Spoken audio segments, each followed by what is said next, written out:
Welcome to the Foray Music Podcast. I'm Charlie. I'm Alex. I'm Amy. On this week's pod, Maggie Rogers on keeping art sacred, James Taylor on staying slightly ahead of the moment, we learn what interpolation is, new Ooh. music, and more.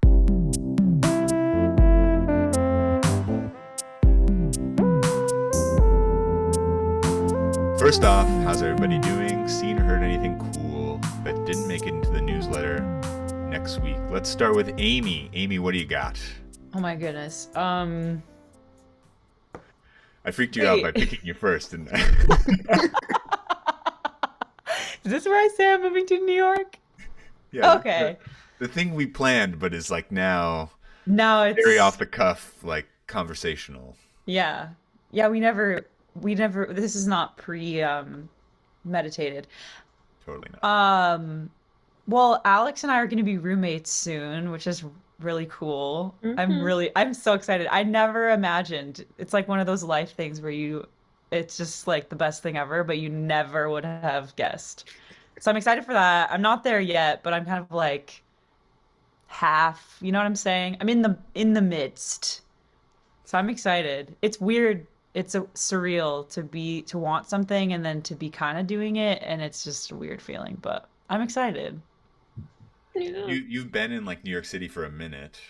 Like Yeah. what's that like for people who maybe have thought about living in in New York or moving to New York? Like I what are the like it. vibes? I like it. I think it's like, I guess it depends. From my perception, I think it's like a bit chaotic, but I'm down for that. Um, like it matches up with my like of spontaneity, I guess. But also, I guess I'm surprised because it can also just kind of feel smaller than I thought. Because it can kind of be whatever you do every day is your experience of New York. Like, I never had thought of that before. So that's cool. I'm excited for that because I'm kind of trying to just form a nice everything I'm doing every day, you know? Yeah. So I like it. I don't know. Yeah, getting like some sort of routine together is like kind of critical. Yes, Like I when don't it's have kind of that yet. chaotic like that. That's cool. And Alexandria, Alex, what do you got? Anything? Uh, well, me and Charlie had like a conversation earlier in the week talking about the Dunning-Kruger effect, which essentially just talks about how, people who don't feel like they are experts at something, they're like really feel like, oh yeah, I'm like a totally I'm totally an expert at this, and they go and they do it and you're like, whoa. But people who are um like we were saying, like people that go to grad school think that everyone goes to grad school, but that's not a thing. Mm. um so I was actually having a conversation with my cousin because I was like, like, do how do I hang out with people? She's like, Alex, like, what do you mean how do you hang out with people?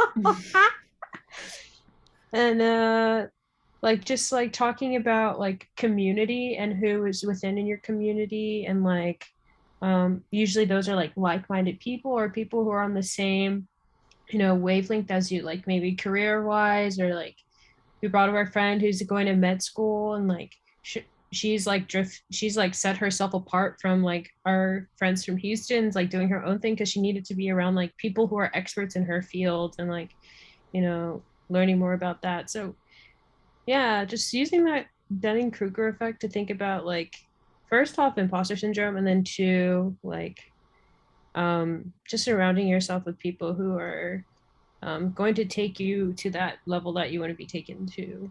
Hmm. Yeah. Yeah, there's so much about perception because so one of the parts of that like idea, like what they discovered or what their kind of rule that they set was that like people who don't know, like you have to know a certain amount about something to know that you don't know anything about it or that you're not good at it or something. And so people who have very Yeah. little experience or knowledge in something will oftentimes think they are great at it or know a Mm. lot about it, and it's because they just know so little about it that they can't perceive like their actual truth of like what the deal is. I've had this people like happen with computers all the time. Like people who don't really know anything about computers, they'll just say crazy things about like, well, can you just do this with the computer? Like, why can't it do this? Or like, well, and it's like, oh, um, well, I don't really know where to start. Like, do you know what a computer is? Like, do you know how it like works on a basic level? Yeah. Um, and as musicians, I think we feel some of this kind of stuff. But there's so much in between of this, and it there's the kind of other side of it too, where it's if you're an expert at something, you kind of assume everyone else is an expert at something. Yeah. So I've had times where I've been playing and I'm like, man, everyone in the audience must think this is just lame, you know, because I'm just like, oh, I'm just playing, you know, this very like nice little thing or whatever, and it's like it's everyone's so bored because I'm not doing like a bunch of crazy chromatic stuff or like beboppy stuff or whatever, or like doing an on the spot reharm of this thing, you know, because I just am like assuming like, oh, that would be really impressed if I was in the audience and I saw that. And I'm like, well, yeah, Hmm. you've kind of gone to school a lot for music, so maybe you have a different perspective. I hadn't Mm. put like a name to that, but I've been thinking about that, at least in terms of being understood. I have like this epic fear of being misunderstood. I'm trying to like let go of maybe being understood by like a lot of people and just focusing on like the people that I feel that we understand each other. But it's just such a weird thing to me. Like you can misunderstand each other so easily based on even just that, like how much you know or perceive you know about what you're talking about. Yeah. I Yeah. think even that though, like, uh, just within that realm of being understood or being misunderstood, something that my mom always told me is like, if you can't fully understand yourself, then don't like try to like spend your energy on someone who, you know, trying to get someone to understand you, because like how can we expect someone to do something that we can not do fully yet? So we're not experts on, Yeah. sometimes we're experts on ourselves, but other times like when we're in disarray or in chaos or in like survival mode, we're like "Meow, meow, meow." Like how, Yeah. or we Hmm. don't feel completely and authentically ourselves. Hmm. Well, even in the best of times, it's like knowing yourself is it's like a pretty big goal, you know, I think for a lot Yeah. of people. But that is interesting too, like the being misunderstood or wanting people to understand you. You know, I think like that's a huge part of like the modern like way of existing. It feels like, you know, It because does feel like, yeah. we just everyone gets these little sound bites. I mean, I've been thinking about that seeing family and stuff the last couple weeks, where it's like you get in the room with someone for the first time and everyone's hanging out and everyone is just like saying all their stuff, like all their news and all their ideas, like as fast as they can. Like they're just trying to get Yeah, it all out yeah. because they're like, I know someone's gonna cut me off, or like everyone else has news too. So I'm just trying to like give them like like the outline of like Yeah. what my What's life is, happened? like everything I've thought like really deeply about or whatever, or not so deeply about. But and then everyone just kind of does that, and then like 10 minutes later, everyone's like around the Ew. table, just like, like yeah, just like taking deep Yeah. breaths, like wow, that was like really intense. And then you just kind of sit there and like, what do you want to talk about now? And I'm like, well, I could go back to the thing we were talking about before. That was like a huge thing for me that I like said for 10 seconds. You know, like we could go back to that. Yeah. It's like we're all on social. It's like even when we're in person now, like there's a little bit a tendency to like talk like we're on social media, like I it's like hate that. 140 characters or whatever. Yeah. It's tough. That's why podcasts are so Yeah. great because we just talk forever, and if people are bored by what we're saying, they can just like skip past or go like two times the speed. When you guys listen, when you listen to podcasts, do you ever do like the faster version of the thing or?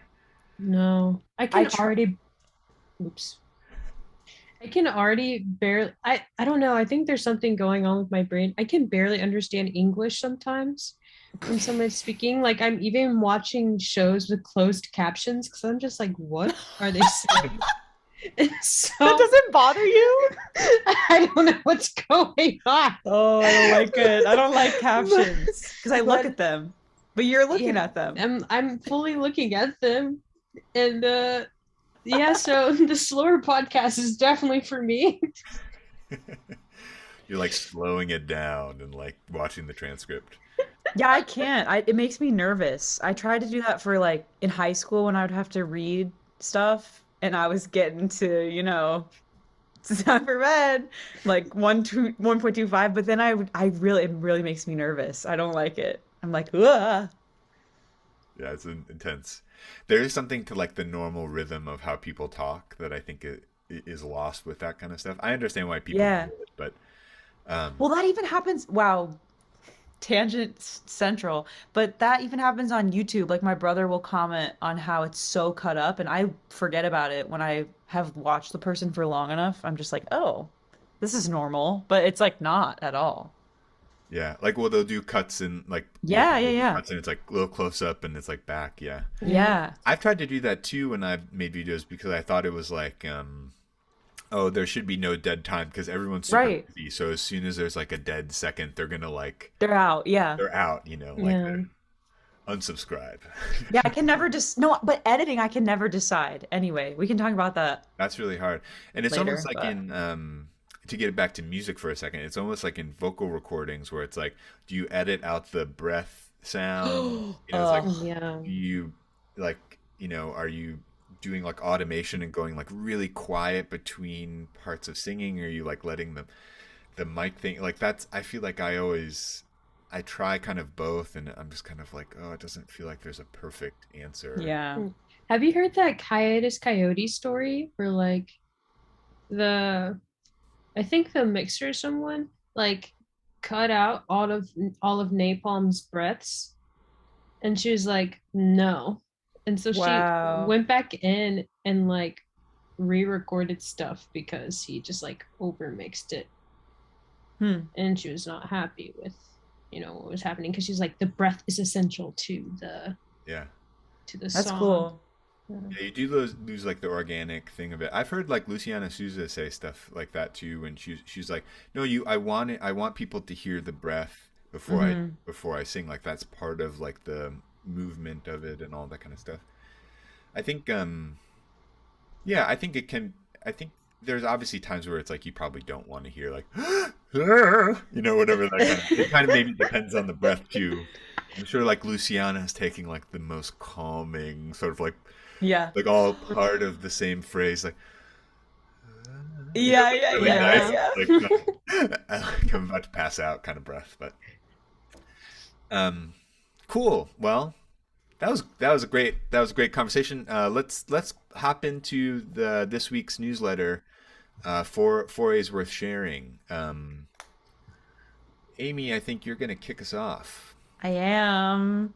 It's funny, like the timing of this, because when I was thinking about stuff, I was like, I always want it to be something I actually like, so I get nervous about the timing where it's like, am I gonna be able to find something that, like I want it to be like honest, but I love James Taylor so much. Like I just grew up listening to him and even the past whatever couple months, every time I'm in a long car ride, I've been listening to his live album.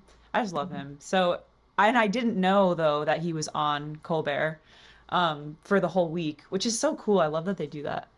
Um, because it's got to be such a cool experience for him and for that band, Yeah. you know? Definitely. But yeah, I mean, I just think he's an incredible person, and obviously I don't know him, but the way that he performs is feels so genuine to me, which is something that's I think has always been important to me, but I'm finding is just like really important in artistry, I guess, is just this idea that if you have musical values that they show or just that like you are who you say you are kind of thing through music. Um, yeah. But I really liked the video of Shower the People, and then just the stuff he had to say was cool because I'm definitely somebody who thinks back and is like, "Oh, in performance like I'm just so aware of what happens, which Maybe we should remind whatever. people what what he said or what Oh yeah, the quote is. Yeah. that would be very helpful. His quote is you want to be either in the moment or slightly ahead of it. And he was talking about actually like performing. Um which I think is so wise because once it's happened, everybody else is listening to what's happening right now, and then it's like if you're back there, you're not going to be serving the moment. I don't know. So I liked that because he did also talk about it in terms of nervousness. I feel like that philosophy almost not it doesn't get rid of nerves, but it just kind of like puts them in a place. Because if the present moment is the only thing that matters, there's not like a ton of room for being nervous in the present moment, because that's I feel like what happened and what's coming. So, yeah. I don't know. It was cool also to hear him talk about being nervous because for me I'm just like, oh, James Taylor, like, he's such a hero to me. So it's like definitely just comforting to hear people be honest about that kind of thing. I think it's always comforting, like, to hear the truth of those feelings, like whether it's Hmm. nervousness or whether it's feeling like, oh, it's so hard to get up and write, or it's so hard to force myself to practice sometimes, or Right. I was reading a thread on Twitter today just talking about like how hard it is to tour and everything, and how it's Mm. like the things you see on Instagram is like very much like everyone living their best life and like, oh, touring is so easy and awesome and great, and then it's like, but it's like you don't hear the real truth, and it's like basically if you talk to anybody who's touring, especially right now, but really anytime, it's like, man, this is really hard, and it's like, people are kind of really struggling, and then you see the Instagram thing, and there's like butterflies flying around them, it's Yeah. all that kind of stuff. um, La la. Eating fancy dinners and stuff, and it's like probably probably the one time they ate like a fancy dinner that wasn't like Taco Bell or something like that, Oh, Yeah, or yeah. whatever the thing is. I yeah. actually like Taco Bell. Me too. But yeah, it always feels great to just like pull back the curtain and just feel like, oh, okay, yeah, these people that are gods are real Mhm. people, and they have these like real problems and real like anxieties or thoughts and worries about all these kinds of things. But um it's interesting for me too, like he didn't just say like be in the moment, which I feel like people say all the time, but he said like slightly ahead of it. And like I was Yeah. thinking about that, after you brought this up, and it was kind of like I do feel sometimes when I'm playing that I'll be in the moment, and then like the next thing will happen. I'm not like fully prepared for it. You know what I mean? It's like, Yeah. oh my god, here's the next section or something, and it's like, oh, I didn't go there a little bit ahead of time so that I was like ready to like kick butt in that part. I was like Yeah. feeling it and being in the moment here, and then it's like you kind of like walk off the end of the dock or something. Um, Been so I there. thought that was kind of interesting. Yeah. I think that might be a critical part of this kind of like being in the moment thing. Obviously, the past we know is bad and scary, but it's like we know Leave that that seems there. we can all agree. Yeah. But then like the being in the moment and being slightly in the future, or slightly Yeah. like looking ahead, that Yeah. makes that kind of like clicked something for me. Yeah. I Yeah. guess it's all like a balance because if we're too far ahead, then like we're not able to just enjoy what we just did. Or like even like on a grander scheme of things, like always looking ahead, like within whatever you're doing right now and not enjoying the right now. But I feel you like getting so caught up in what's happening right now. Sometimes you're like, "Rah!" Like, Yeah. hold up, I need to prepare myself. But I guess that's also like James Taylor, he's probably um like when you've done that much touring, I guess, or something like you can get just like on an autopilot, I'm guessing. And he's done this music for so long. So Hmm. he can like be slightly ahead and like I maybe he enjoys that more or I don't know. Yeah. Yeah, if you really know something too, I was thinking about that. Like just wanting to be able to know things so well that you can do that and just enjoy like, oh, let me look over there. Like if you know where you're going. And maybe that's Yeah. not a good like be safe everyone, but like if you whatever, if you know where you're going and you are comfortable, you feel like free to do like some other things, which I feel Yeah. like he was saying. Like maybe you take another risk or you're like, "Oh, I know how that feels. Let me try something else." He also prioritizes the art, which is so cool. I mean, we could probably do like a whole podcast on James Taylor because, yeah, I have lots of things to say just about his singing and all of that kind of stuff is like is pretty unique, I think, Mhm. Yeah. and people of his generation and all of that kind of stuff. But um, I also wanted to ask you both what you thought about the this like American Standard album because but and this is what he was kind of like promote like partly maybe promoting or this is the tour that he's on right now is this Mhm. this album of standards. I was kind of checking it out a little bit and it's so funny because like there's so many people that have done this kind of thing, like Rod Stewart and and it's like Yeah. and so there's almost kind of something silly about it. It's almost the opposite of like what Sinatra did, where it was like he kind of like started doing more. It was like obviously like jazz standards and like that kind of thing, and like singing with big bands and all that. And then like much later in his life, he's singing like Joni Mitchell songs, and he's singing like kind of silly like sillier like pop tunes of that. I mean, actually, his version of Both Sides Now is like Oh, I haven't heard it. Me neither. actually kind of killing because he's so old and he's kind of like Oh. sad. It's like the sad. There's like a couple sad Sinatra albums like right at the end, Oh. and so like that I actually really like it. It's kind of silly, like on that album particularly like some of the orchestration and stuff like the actual like instrumental parts are like a little silly, but but it's just like I've looked at clouds from both sides now. Just like he says that and you're like, I really think you have. Like I really feel Yeah, yeah, yeah. that feels real. Yeah. um, just in the same way that the Joni original feels real and all that kind of stuff. But anyways, that's and like and other people like Sarah Vaughan and stuff had that too, where it was like later Hmm. in life was doing um, more kind of like poppy R&B, all that kind of stuff. So it's interesting that like the pop singers, the trend is almost kind of like flipped or whatever. Like they have a similar journey. It's just like in reverse. It's like Mario Kart track, but like the reverse Mario Kart track. Oh my gosh. Wow, now I'm Yeah. just seeing the arrow. Yeah. Yeah. Yeah. I think it just speaks to what Amy was speaking to earlier. Like he just kept it about like the art and like remaining true to the sound and space that he's created. Hmm. That's what I've enjoyed most about like just all of his artistry is just like not once do you think that he copped out or like that he you know had to sacrifice a part of himself or his art to whatever. So he remained true the entire time.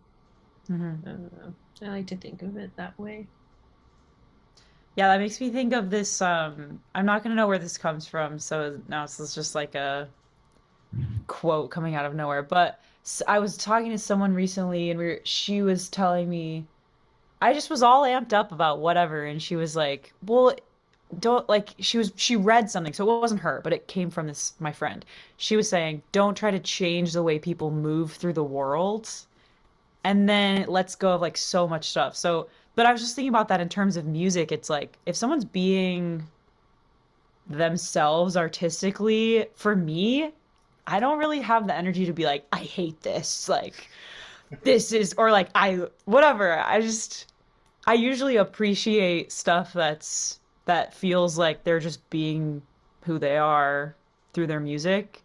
And I think it's cool too that there's a set of rep that's for me really universal in the realm of people who know that.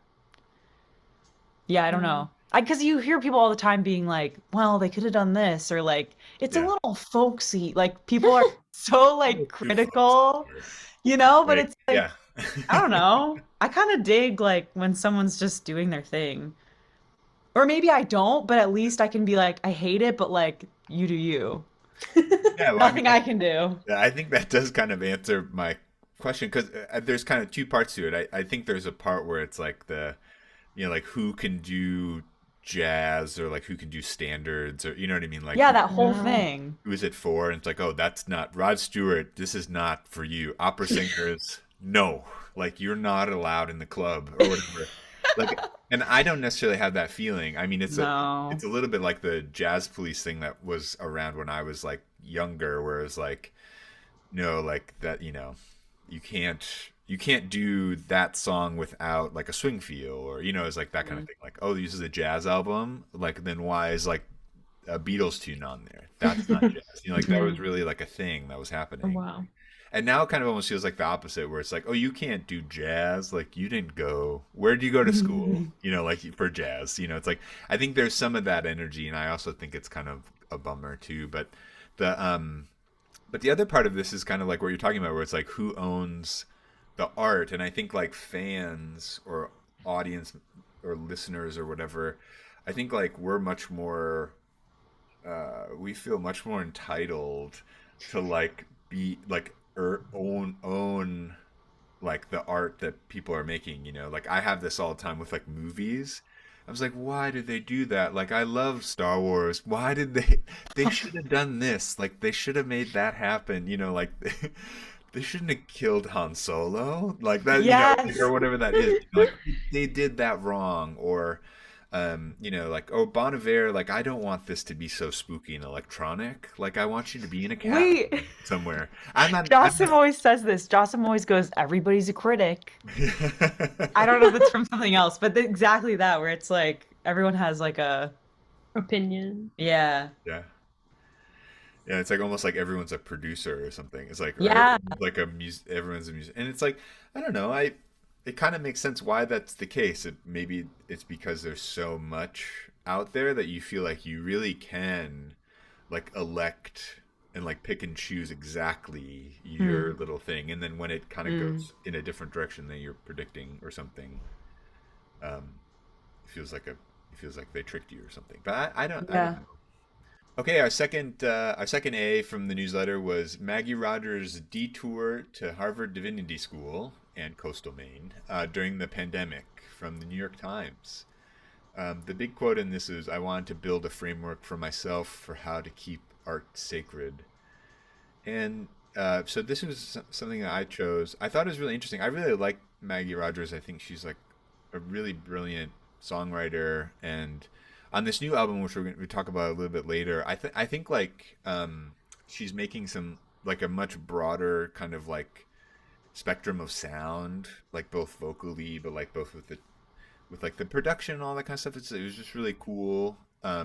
And I was like really connecting with this like kind of during the pandemic, like just kind of like going away and kind of like being in a place and kind of just trying to figure out what to do, and to like the fact that she kind of like really put her money where her mouth is in terms of like, okay, I'm really interested in this, like I care a lot about like the music and the that I'm making, and I want to understand it in like a broader context. And Hmm. so it's like she just goes to grad school, to like kind of figure that thing out. I think that that's like it's actually kind of like refreshing to hear about somebody going to grad school or doing that kind of thing in a slightly unrelated field, number one, but two, like without really much expectation that it will like pay off in some sort of like monetary or like Hmm. Yeah. um career, like big capital C career way or something. It's kind of refreshing to just be like, I'm interested in this, I'm going to go study it. It feels like almost kind of like old world to me. Like, oh, I'm just going Yeah. to go to Italy because like I'm kind of interested in like this organ that they have there. I don't Yes. really know. It's Yeah. like that's kind of a cool idea for me to think about a little bit. And uh, yeah, she says, I talk so much about the artist's job being to feeling through the last couple of years. There's been so much pain and so much suffering and so much injustice in the world. It brought up a lot of questions for me about what I believe and how I want to structure my artistic practice or my business or my life. And Hmm. so she's like, went to divinity school. It didn't. I got the sense that from the article that it was like not even particularly about like religion for her. That it wasn't. That it was like she says like music is my religion. like Mm. so she's not necessarily connecting to any sort of specific dogma, but it's like she's like music is my religion, and so I wanted to like look at it through that lens. It's really kind of fascinating. And then this album that she just released, it was last week or 2 weeks ago or something. Surrender is was her kind of like thesis project. That was like kind of her main project that came out of this. In combined with like doing these like kind of doing this songwriting club with like people like Feist and a couple Yeah, other people what? I heard really about that. Me too. I think that's so cool. I've never done a like a club like that, but Me neither. I've been really interested to do it, but it always feels like it's like, oh, I'm not like I don't know if I'll be able to convince other people to do that, or also like it seems kind of stressful to like every week or whatever. Like Oh Yeah. I think yeah. the first couple weeks must be kind of like slightly nerve wracking or something to be like, Right. here you go, it's like something I made on my computer with like It's like some a boops little and baby. bops. Yeah. Mm. Yeah. Like I didn't spend weeks and weeks and weeks and like a year like figuring this out or something, Right. but I would be down, but I haven't really done that before. But so any thoughts about this article or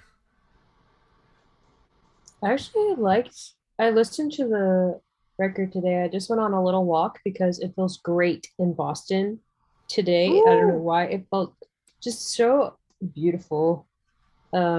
I was like, oh, I should take a listen to the record. And I think it sounds pretty different from her first one. Mm. Um, yeah I guess like through that, like you can hear the transformation within herself and like really, focusing on Maggie being Maggie. And like you can hear it like in the production, like you can hear like what was I thinking, like early 2000s, like pop rock like influences and Mm. um but also like the sensitivities of like the vocal sensitivities that are happening right now. Like everyone likes to use the break. Like so it's like I don't want to keep using Joni as an example, but she's like the icon, but like Joni, like Brandy Carlisle esque, but like if they like were into rock, Mm. like super heavy. Um, so I enjoyed that. Like I really enjoyed the production of the album. Like, I think that's what drew me to it. I think that's what's different from the past album to this one. It's really just like she really like honed in what she wanted sonically. Um, and like some of the lyrics she chooses are like really funny. Like she's got like a tune called "I've Got a Friend." And it's like kind of hilarious, but like kind of great. I think it's my favorite song on the record. But yeah, I don't know. Like, I think the fact that she went to divinity school, first off, she didn't even go to like, oh, let me go to conservatory so I can feel out what I want to do as an artist. Hmm. Not conservatory, but like music school esque type thing, or like a songwriter's retreat or something. She was like, no, let me go to a school where like people learn about the supernatural. Um, Hmm. so I find that really interesting that she literally thought music as like a supernatural thing that some most people don't really tend to think about it as something as such. But she ultimately saw it as like how some like I guess using music as a religion is like kind of seeing like music as a sort of like God thing, godly type thing that can help heal, and that serves as a vehicle for love, serves as a vehicle for um, what else? Honesty or so. I don't know. Yeah, those are my thoughts that I'm thinking. yeah I maybe love that. as like a um serves as like a way to kind of connect us or bind us or something, right? It's like Yeah. this idea of like Yes. a maker or something. But yeah, it is interesting because like I think most music is it's in college is taught like a science, and it's interesting to think of it like in the opposite way because it is that too, and Mm. actually that might be a healthier way to like come at it. You know what I mean? To like come at it from like a spiritual sense or something, or come at it from like almost like a mystical place, or understanding, or like trying to understand how it works in those ways. You know, like what about it is compelling in those ways? Because I think we get really hung up on the scientific part of it, so much Right. so that it's like, it's it kills the spiritual part of it in some ways. You know what I Hmm. mean? It's like it's almost, it's really hard sometimes to have both of those things coexist. Uh, that's what people bring up all the time. It's just kind of like, how can you believe in God and believe in science? You know, and science really Hmm. is a religion too. You know, like the you know, that kind of thing where it's like, I believe there are black holes. Like, I believe Hmm. there's dark matter. I believe like there are these little tiny atoms and they have like little pluses and minuses on them, like charges. And it's like, I've never seen any of that stuff. Like, so that I just believe all of that. You know, Mm. like Right. um, and so so there are all these kind of like religions that we that are, and music is like such a pure one. You know, it's like it's really hard to see. It's like there's, um, I don't think people would use like the dogma of music to like do like horrible acts of Hmm. violence or something. You know what I mean? It's like Oh my all, there's no God. crusades of music, although maybe there is. I don't know. That would be an interesting. Like, what is the, if we think of music as a religion, like what fills in all the aspects of that, of like historically or something. Maybe it's not our place to do that, but I'm not the person probably, but it is interesting. Yeah. Wow, sorry, my brain is like I have things in my brain, but I'm like processing. Yeah, I also think like wow, it's just so interesting to try to put into words something that's like so feels so big. Because I do think it in that framework, like the way I have said it in my brain is that it teaches me values, which is kind of like similar to what people look to religion to do in terms of like a framework for what is important to them and like what is the point or why are we here or like what is the greater thing. Yeah, I guess I'm just impressed at the desire to like want to have a broader context and a framework for stuff because I do think there's like such a spectrum of what people are doing. And I think like on the whatever maximum potential like hyperdrive. Ah! Do you know what I'm trying? Not like, you know what I'm saying? Like that I think is all of this stuff to me. Like it's so interesting that music has all of that power and yet there's like so many different things happening. Yeah, because that man, that's just like a little cruel of me to say, but I was thinking the other day, like when people don't actually listen when they're playing together, sometimes it's like difficult to really think that it's music when it's like this music, if that makes sense. Like I can Yeah. get with music that's just like we're having fun, we're like chilling. It's not like we don't have to make it like that, but when it's like whatever, this vehicle that you're kind of surfacing, like to me all of the values become that much more important if it's going to be used for that like love and connection and like healing and human experience, I guess. Yeah. I don't know. Sorry, that might have taken a different. That's just what my brain did after you guys. I want to like go back and hear what you said again. Because I I was don't know like, if I do. should I take notes? I'm like, I love, I don't know. It's like, it's very interesting to think about. It makes my brain kind of light up a bit. I don't know. I mean, there's a lot to say about listening too. You know, I don't think I I think even in casual situations, if you're just hanging out with people, it's like you have an expectation they're going to listen to you when you're saying stuff. Yeah. Mm. Yes. It just seems so silly that Hopefully. in this like in a situation where you're making music with somebody, that they like kind of wouldn't do that. Right. Yes. But there are people though who pay more attention to what they're saying. Yeah. But Charlie's like, not in my circle. He's like, I'm not hanging out with those people. He sees those people. No, He's like, I hang see out with those ya. people. I 100% know. No, but like, but Yeah. you're right though. Like, it's so interesting that that's like optional. Like, that shouldn't be. I don't know. But I guess those people don't feel as though music is sacred for them. It's just something that, oh, you know, that's how they approach it. Or they haven't been to Mecca or something, or they haven't realized it. You know what I mean? Yeah, yeah, I yeah. think there are a lot of Yeah. people too that like follow religion and don't really fully understand it. You know, it's like they just show up to church or whatever. Like someone, Mm, not to take this analogy like ultimately too far, but Mhm. mhm. you know, like there are people that just kind of show up, and I think that's true for musicians too. And then there are people that are like, yeah, they're like deep in it, and you can feel it that they're like kind of there with you. You know. Yeah. Yeah.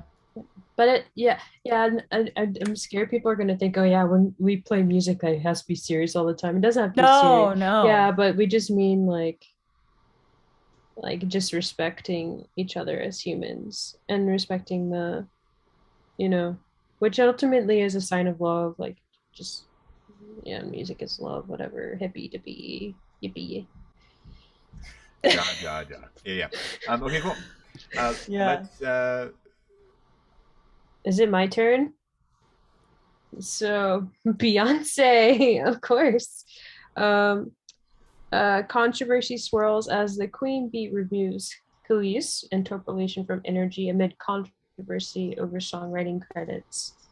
I was like, when I was doing our little like research of the day, first I came across, well, first I came across this and I was like, oh my gosh, this would be so good for the newsletter, because somebody like posted Khalees's, like, she was going off on Instagram or something. I was like, oh, at first I was like a total Beyonce stan. I was like, oh my gosh, Beyonce. You know, I still am a Beyonce stan. but but I also understood where like Khalees was coming from, in the sense, oh, maybe I should talk about interpolation first. So interpolation is, you should read the newsletter, and then You want to find out about interpolation? I had to look that up because I was like, that word kept coming up, and I was like, that's something I feel like they're saying like it's a word I should know what it is. yeah, so it's like using the melody from a song, not necessarily sampling it. So like the artist re-records it and yada yada yada. So like Beyonce used Khalees's Milkshake like song, or not Beyonce, Pharrell's. Sorry, Khalees just performed it, but my milkshake brings all the boys to the yard and is but that one. Yeah, Mm. yeah, yeah. So uh Khalees like went off on Instagram and was like, I'm just disappointed that Beyonce Beyonce's team did not inform me, or Beyonce herself. Like, it's not like we're strangers, blah blah blah.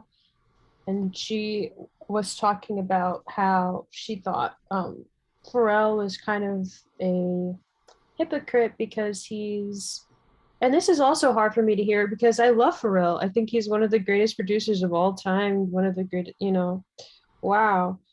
Um, and she's like, oh yeah, um, Pharrell just like talks about artists like getting credit for the work they've done with the song, and here he goes, and you know, not even talking to me about how the song is going to be used on Beyonce's album. And she was just Mm. really disappointed in that. And um to me, it got me thinking, like, this has long been like a thing in the music industry, like songwriting credits. I think like the biggest one that I was first made aware of was like Barry Gordy and like Motown, and how he had rights to all the songs. Even though all those artists they actually wrote the songs and they, you know, performed them, made them famous, but they didn't make any money off of it. Um, so that's dwindling. Um, but this has long been an issue in the music industry, and I know this is like kind of different. Like, Khalees does not have any credits on the song, but maybe I was thinking, shouldn't if we're like going in this direction of like political correctness in the music industry, why not be politically correct and just put her in the credits, like performed by Khalees. Like no Mhm. one would know the song if she hadn't, toured it in the 90s or whatever. Or she isn't, it's everyone literally knows that song. Um so yeah, I don't know. This isn't like Pharrell's first time like in trouble with like songwriting things. Like we know about the Robin Thicke and Pharrell thing, Mhm. but just ugh, I love Pharrell. Wow. He's so like he's such a good songwriter and producer, and like he has great skin. It's like, come on, like, like let's do this thing. Just could have just had a simple phone call. Hey, like you're, and I see like Felice's point. Like, I I don't know if I would have been upset because if like Beyonce nodded like to me as an artist, I'd be like, oh my gosh, like Yeah, yeah, yeah, yeah, Beyonce, yeah. like like Beyonce low key re-recorded by Melody. What? But I understand, like as an artist, like she would have. It's like weird when you didn't know, and like all of a sudden everyone's like telling you, like, oh my gosh, your song is being used, or not even her song, the song that she performed is being used. So I don't Mhm. know, like maybe the music industry has some thinking to do about creating contracts that are fit for artists for them to truly get the credit that they deserve for the art that they create. That's just my 2 cents on that ish or a of the week. Did Pharrell give permission? I should probably know that, but Yeah. Well, Pharrell's like on the like Pharrell and that what's the team? I forget what the team is called, where it's like him and the other person. Nerd. Yeah, they oh, so I think they're on the album kind of proper. Like I think they were like doing the production oh. stuff. I think they produced the song or So something. he just was like, let me So like just he's take already in the that. thing, so like it wasn't even like it seemed like, well, they're like he's producing this song and like it's his name on the credits of the original, the Yeah. milkshake, and so it was like it seemed like kind of like, well, from a legal perspective that's kind of that. um I think what's It's this is kind of sorry to jump in, but this is it's kind of similar to the Lizzo thing hmm the week before or 2 weeks before, where it's kind of interesting like how much editing is happening after these albums are released, kind of I didn't post know. post release. Yeah. It's just kind of crazy. Like people are talking about how like like you could, if you're listening on streaming, like you're listening to all these different versions of the things, and obviously Yeah. Kanye had that kind of like whole whatever the BS with his last weird album that was like changing constantly and like a just huge mess. But like, yeah, the So out. but it's like but it's kind of interesting too that like this is framed. I don't think necessarily by us, but it's been framed like by the internet as like that this is like Beyonce's fault. Like it's like, oh, she needs to figure this out. When really it comes down to like Pharrell, like Yeah. being a bummer. I think it's like the Beyonce has transcended like to this a complete other level of like, I mean, she just is so dominant like in the music industry and just in entertainment in general. It's just like she really is like bigger than many, like then it's really hard to even imagine an artist that's bigger than her or like has been bigger than her. You know what I mean? It's like she's kind of the Beatles level kind of thing or whatever, but in a very different time, Yeah. Yeah. like a black woman and like in the age of the internet and all that stuff. So like it's kind of crazy. And so I think some people have kind of been like, well, why didn't Beyonce just like throw her a bone, like Lisa Bone, just be like, okay, here's $1 million, like or whatever. I'm gonna put you on the thing. You're gonna get like 1/4% of something. It's like it's not gonna matter that much to Beyonce, really. You know what I mean? Like her pocketbook, but like, hmm but that's kind of silly a little bit because it's like, why is it her responsibility to like kind of go back in time and like time cop like fight, like she needs to go back in Hmm. time and fight Hitler or something. It's like that's like what the Beyonce's so great and smart. She just needs to go back and like fight all the evil people from, and like fix all the wrongs. To Yeah. me, that seems like a little funky. Um, so that's kind of where this was all sitting. But yeah, Yeah. in the learning about interpolation or whatever, like figuring out what that all is, and I'm like, oh, that's what that's called. I was like, oh yeah, Yeah. I was seeing this Dua Lipa thing, and I think she sings some like line from a song, like she sings the melody of the song and the words of this, like a kind of clip from a different song. I'm forgetting what it is off the top of my head, but it's like just in the middle of one of her songs, and it just is kind of crazy. I'm like, how can you do that? It's Hmm. different when Sonny Rollins is like quoting like old show tunes or something, like in his Yeah. solos. I think that's a very different sort of Yeah. thing. Um, but maybe that's interpolation too. I don't know. Yeah. That's true. Like even like Snow Allegra has a song called Do for Love, which is like the Bobby Caldwell song, like what you won't do for love. And she like no one we Interesting. don't talk about that. Or but actually like Beyonce also had to change, I forgot what song it was, but it had the same word, the same derogatory term that this is conspiracy time. So the same word that Lizzo got in trouble for is the Yeah. same word Beyonce got in trouble for, but Pharrell has a song on his Nerd album with that word is like the title. What? Yes. And then I was like, okay, so I did some digging. I was like, okay, so why are like one of the most iconic like pop, you know, artists right now, why are they getting like kind of canceled because of this term? And then I did a little research and I was like, okay, so who else who else has used this term? Because I'm gonna be honest, like I did not know that it was a derogatory term, and apparently it's like well known in like the UK, but it's not known in America. Um, a lot of songs use that. Like Future has like I think like 5 or 6 songs with the same term, Huh. and like a bunch of other like um artists that we consider like big time or whatever. So I was just like, so why Lizzo and Beyonce? Do, why not Future? Why can't Pharrell change? Why isn't Pharrell changing the name of his song? It contains the same derogatory term, or why now do people are people paying attention to this term? Hmm. I don't know. Well, of course, like like sensibilities change. Um, it is an interesting idea though, like to go back.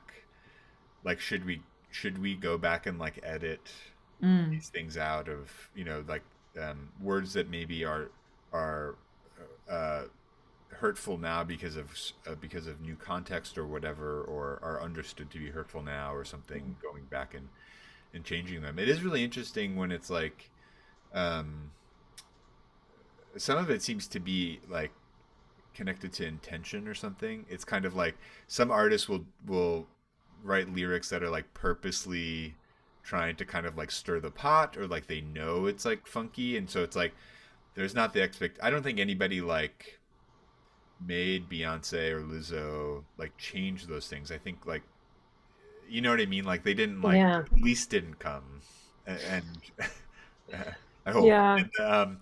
But like I mean, it's not like that they didn't get sued over those words necessarily. It's kind of like, oh, Hmm. they don't want to, because of the music they make too. Because it is pop, and Yeah. it is for like a really really broad audience. It might be different than if like Kendrick does a thing or Future does a thing.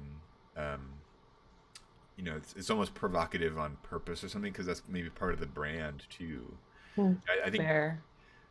also this album from Beyonce, the is really kind of like I think it's like for that, from what I've like heard about it, it's like kind of like for like the gay club scene kind of a thing, and it's supposed to be like a big tent kind of thing, or having these people come in, like kind of like for these Beyonce fans that have kind of like Yeah.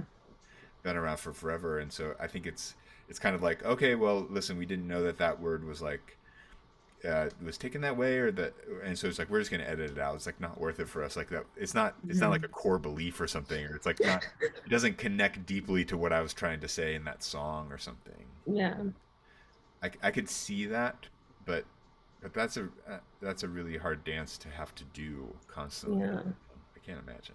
Well, also it's interesting to me because like I hope this doesn't come out weird because I obviously like want everyone to feel comfortable and like safe and not for anyone to feel offended, but I do think it's important to like know where things came from or why something is a problem instead of like getting rid of it all. So I don't know, like the editing thing is I think cool that people can kind of like fix up something that they had a blunder on like pretty quickly. That's like cool, I think, especially when you have like such a huge platform. But I'm curious like where the line is in terms of like we want to remember things that aren't good so we know what they are so we can learn from them like in terms of having context. I don't know, does that make sense? Totally. Yeah. Yeah. Yeah. I don't think it means that you just like delete all these ideas, Yeah, yeah, yeah. Yeah. but yeah, it's kind of like maybe in back in the day, you used to just like put out an apology or something. Like you do a press There were conference plenty of those. Remember like and the like YouTube Yeah. apologies? yeah, it's like I'm I'm Yeah. really sorry, sorry. kind of Yeah. not, but I'm really sorry. It's like or whatever, Yeah, yeah. or all those different kinds of things, and then but like they weren't gonna go reburn a million CDs or something. You know what I Right, mean? right, right. As the planet weeps. But now it's just kind of like Uh, I hit a button, some producer yeah. goes like clicks on something, it takes 10 seconds, like bounces it and then sends it to Spotify or whatever, and it's like done. We apologize and Yeah. we did, I think like a lot of times people are like, okay, you can apologize, but like do something about it. Like fix Yeah. it. Yeah. You know what I mean? And um But it it's the I understand what you're sorry. saying though. Like do you fix it by erasing the That's my only fear is just like, nice to know there was a mistake. yeah, yeah, or just accountability, like making sure that all of us humans learn what that is. I don't know. Alex, what were you gonna say? I'm scared of what will happen with music if we try to always remain politically correct. Mm-hmm. I don't think Beyonce's intention was to be like, you know, to, you know, hurt or, anything. And these are just like not microcosms. They're just, it's like a point in a trend. I feel like that's happening that I think society is leaning more towards is like politically correctness. But I feel like sometimes music, this is just personal opinion, like sometimes music shouldn't be so that it can have the space to criticize as well. I don't know. I think Kendrick is a good example of that. Like, I don't Hmm. think he's the most um, politically correct, but I think he's gotten poetic about it. He's like more Hmm. poetic about it. He's super honest from what Yeah, I've heard. yeah.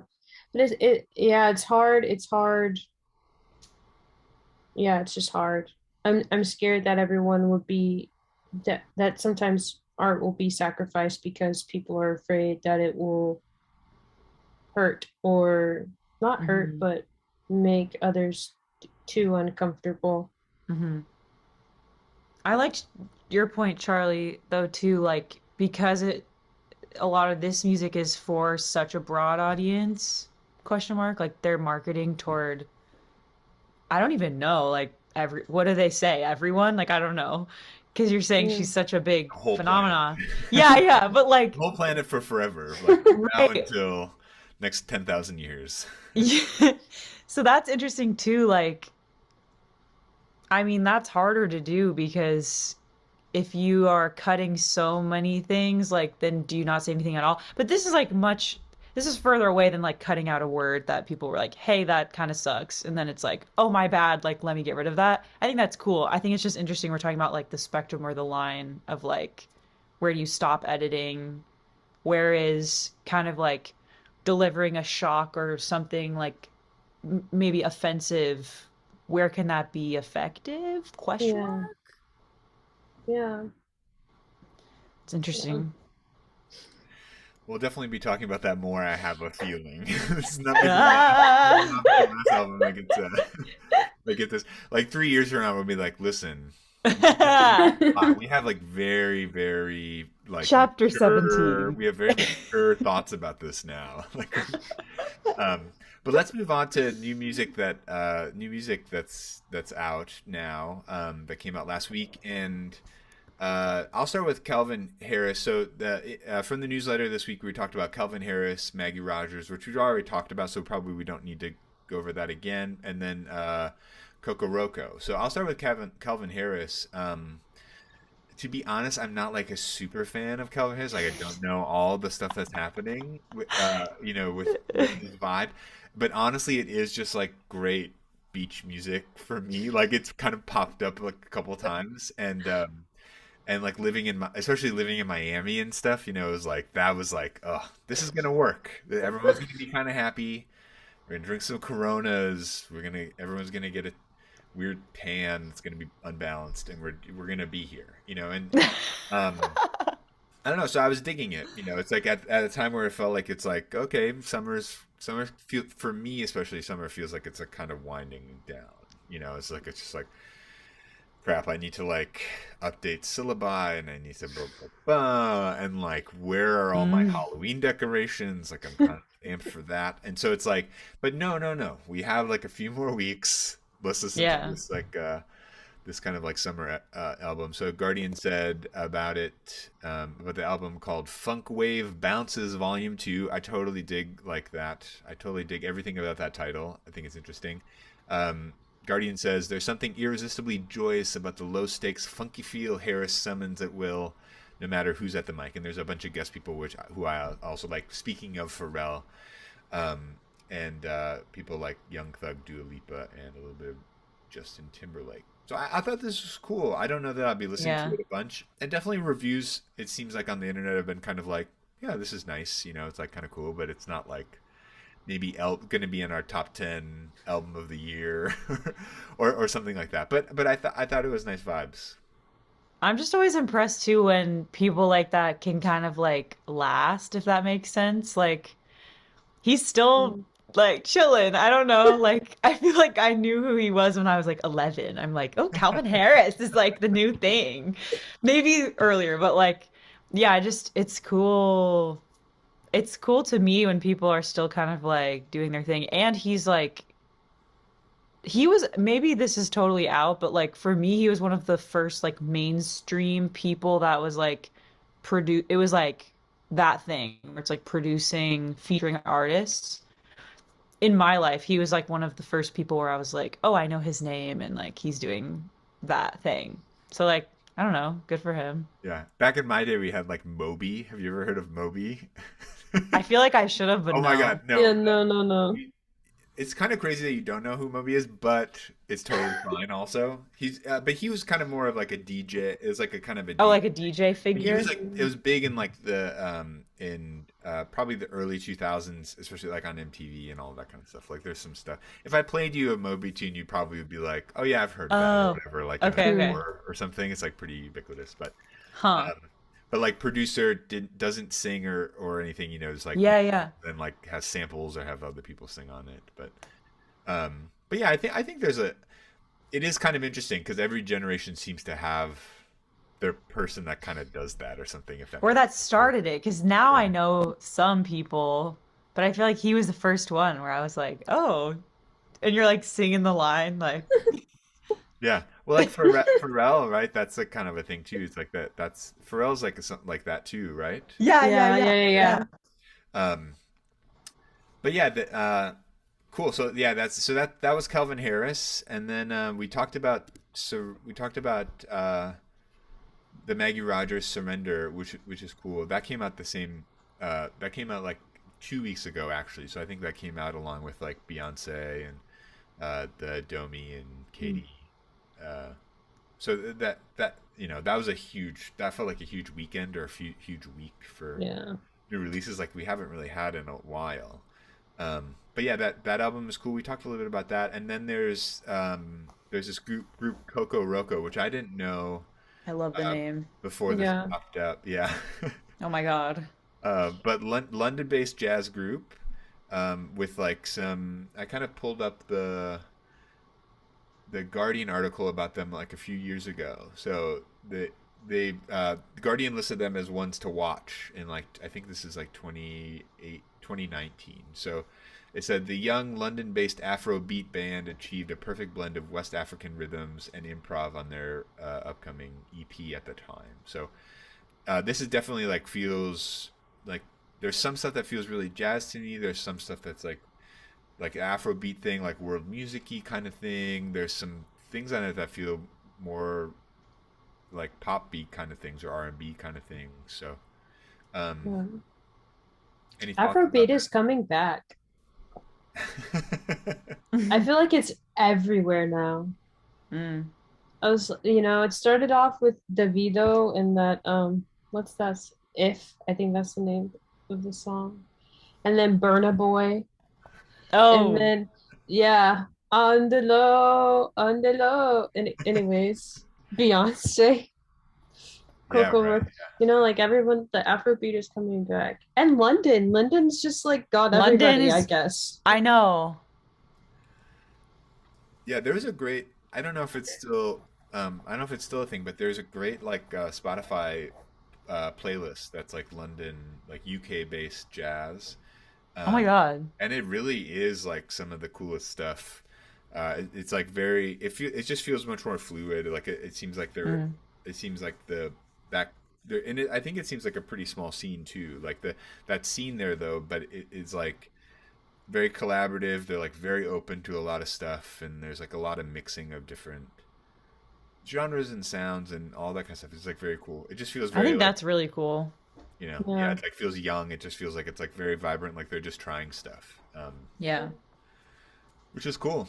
Uh, yeah, but definitely like something to check out. I've been kind of listening to it.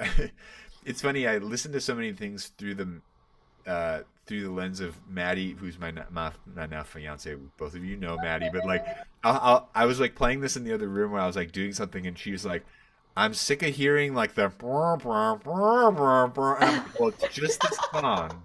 I was like, I know it happened, and then like as soon as it did like a, and I was like, oh, she's gonna come in here, and she's gonna be like, you are giving me a panic attack, right? Like you're stressing me out with like the trombone thing that's happening in here or whatever. And I was like, Oh my and like it happened God. once or twice, and I was like, I was kind of like waiting. I was like bracing. I was like, I know she's about to come in here. I'm just gonna wait till she tells me to turn it off or Yeah, whatever. yeah, yeah, And it was like then she came in and she's like, "What is this?" Blah, blah, blah. She's like, "I waited 3 times," and I was like, "Oh my god, I waited 3 times too." It's like so yeah. funny, like how well we know that, like the whatever The we're line. both Threshold. trying to be, like we're both trying to figure it out.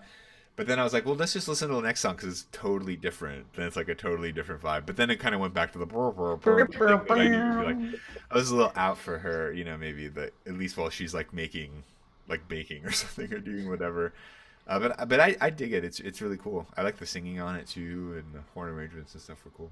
So it was fun. Anything else about the Coco Roco or any of the new music stuff? I'm sorry, I kind of bogarted that segment. No, I felt like it was. No, no, no. not at all. I There's just like when stuff is like a little different than what everyone is doing. You know what I mean? I don't know. Like I'm always like, cool. Yeah. I'm always like, cool. Cool. I'm always like, wow, Way to be, Amy. cool. That's a great way to be. I dig Cool. it. Hey, thumbs up. No, no. That sounded so bad. No, yeah, I think it's really cool. Let me think of a different word for next time. Maybe next time I should be banned from saying cool. Yeah, I know. I say cool a lot too. That's kind of I mean, obviously, I have a lot of default words like cool and spooky and stuff. Even something's either cool or Spooky. spooky. There's like, you're No, an, I you're really an did. angel or a demon. It also made me want to listen more too. I like when music does that. when I hear it, I'm like, okay, I'm gonna be checking more of that out. Yeah. Yeah, I think with this part of the newsletter too. I think we're specifically trying to kind of like spotlight new stuff that's coming out. There's been a lot written about how like older music is kind of dominating, especially in streaming. Um, like people listen to old music that is maybe a few like 5 years old or older. Like that's like 70 some percent of the music that people listen to like on streaming and stuff, and that Hmm. number is actually going up. So Wow. it has been going up for a few years, and and so just wanted to like like be a spotlight, just like a way for people to kind of like be exposed to new things that are coming out. So it's like, oh, I like that, I don't like that, or whatever, and they can just kind of like add it to their playlist or And add it sometimes to it's their. hard to find. Like, Yes. honestly, even for me, it's like, how do you, first of all, as an artist, whatever, yeah, like get it marketed, but it's just cool. It's cool to like experience new music through word of mouth, I think is like awesome. Yeah, Ye- definitely. Yeah. Yeah. Because like everyone, there's something being released every day. So it's like sometimes it can be overwhelming. So that's maybe why we go back to like the things that we listened to 5 years ago because we just can't decide on something or like decide like what's good. So Hmm. it's nice that we can just like gives at least doing this part of the newsletters like, ooh, I get to look for new stuff. Yeah. Let's go hunting. Let's go. Let's Let's go go on shopping. Bandcamp. Let's go like see what's happening on weird Bandcamp or SoundCloud. Yeah, I don't know. There's always more stuff than it seems like there is, just because of.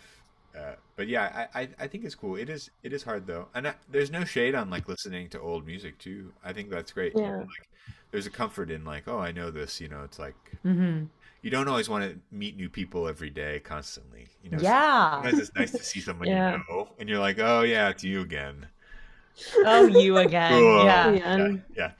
Oh, We're just yeah. gonna wrap up the newsletter really quick with our extra Choco Taco. Instead of extra credit this week, it was Choco Taco because Choco Taco is also back. But this one is like very, very much from like my weird like brain, where it was like advice from this video game developer. It's like the nerdiest thing I could find, but I was just like, okay, I was like listening to this interview, and I was like, I'm kind of feeling that, and it actually connected to something that that I had written about like a few weeks ago. But he had so this guy John Carmack. He invented like a bunch of famous old video games, like especially in the '90s and stuff. But he said advice for young people. He said embrace the grind, understand as much as you can, and be prepared for opportunities to present themselves. You can't just say this is my goal in life and just push at that.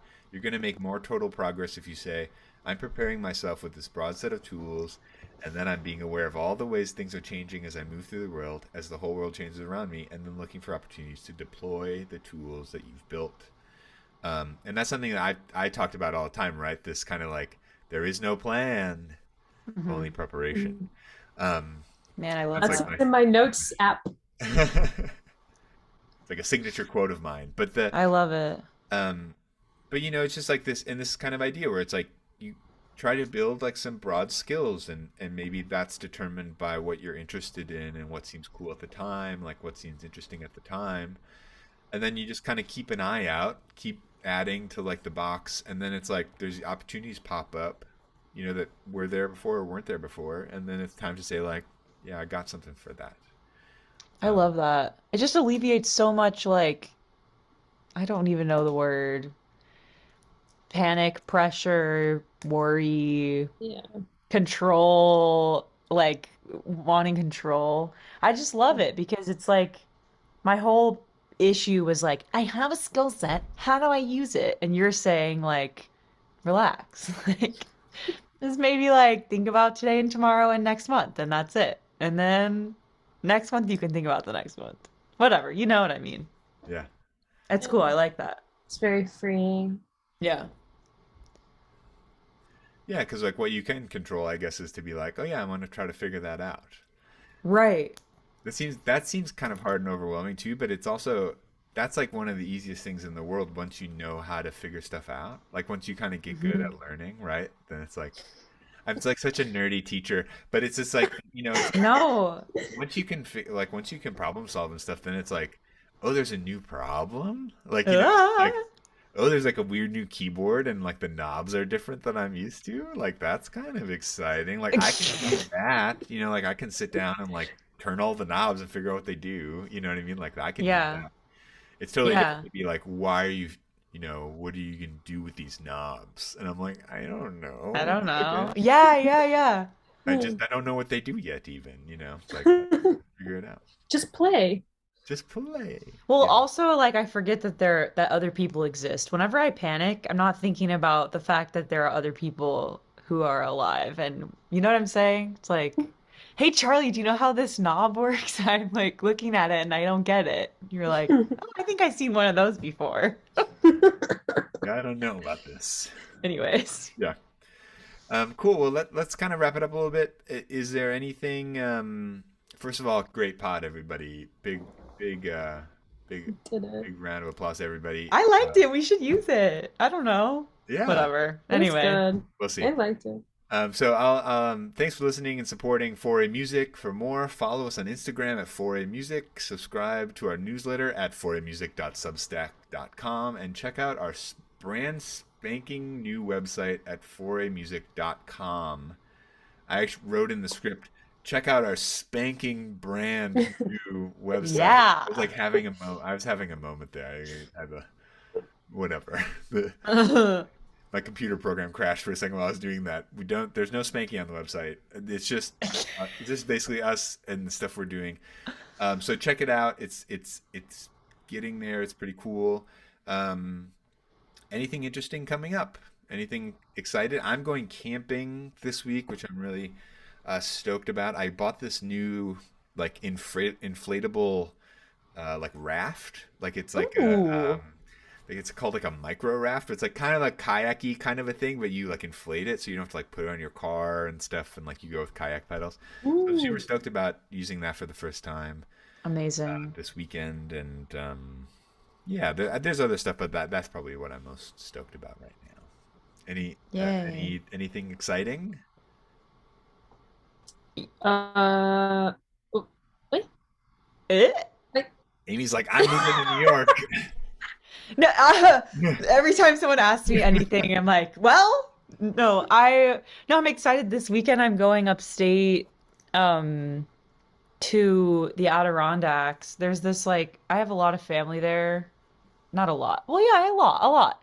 But my godparents live there, and I grew up doing like circle music on the porch with them, but it's morphed into this like festival. They call it still what we have always called it. It's called Saunders Fest. And it's in this like amusement park, but that makes it sound too big. It's like kind of small by a lake, but there's like a lot of people rolling up, and I am like singing with my dad in a quintet. But there's like a lot going on. There's like a lot of music from like 2 to the end of the night, and that's on Saturday. So I'm excited because I haven't been to the lake in a while, and I haven't been in like 4 years because of school. So I don't really know what it's like, but should be fun. That's awesome. You're gonna get more pillows, like more I know, pillows. I know. I think I think I should. I'm trying to like hold on to like things. I'm like, let me anything Adirondack-y, give it to me. I mean, it's funny. I'm actually wearing. Anyways, Wow, repping. but yeah, I'm excited. Yeah, that's cool. How about you, Alexandria? Um, well, I'm not going to the mountains. I'm going Okay. I'm going to the museum tomorrow. I'm Ooh. going to the Isabella Gardner Museum. I'm excited about that. I've been trying to like do the museums in Boston. So I'm excited about that. Also, I like I played flute on this thingy for my brother's friend Bobby Earth, which just got released yesterday. So I'm excited to like actually listen to it to see how it sounds. Yay. um, but yeah, I'm going to go see some art. Yay. Good deal. Good deal. Well, thanks for joining us. Thank you, Alex and Amy. You're heroes. Thanks, Um, Charlie. Thank you, See you That's next Charlie. week. you. So check out the newsletter and hang out. Let us know what you think. Okay, Yeah. bye. Bye.